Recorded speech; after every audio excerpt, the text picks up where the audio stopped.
अस्सलामु अलैकुम। मुंतखब हदीस में है, पेज नंबर 489 में,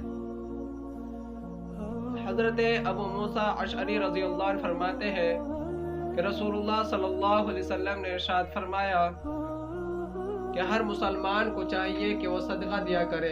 लोगों ने दरियाफ्त किया, अगर उसके पास सदका देने के लिए कुछ ना हो तो वो क्या करे? तो आप सल्लल्लाहु अलैहि वसल्लम ने फरमाया, वो मेहनत मजदूरी करे, अपना भी फ़ायदा करे और फिर सदका भी दे। लोगों ने अर्ज़ किया, अगर ये भी ना कर सके, अगर कर भी सके और ना करे तो फिर क्या करे? तो आप सल्लल्लाहु अलैहि वसल्लम ने फरमाया, किसी गमज़दा मुहताज की मदद कर दे।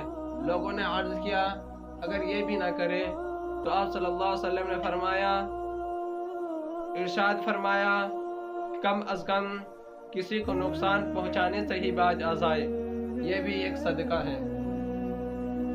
रोज़ाना हदीस वाक़या सुनने के लिए हमारे चैनल इस्लामिक वर्ल्ड AR को कर ले सब्सक्राइब। तो मिलते हैं अगली वीडियो में, तब तक के लिए।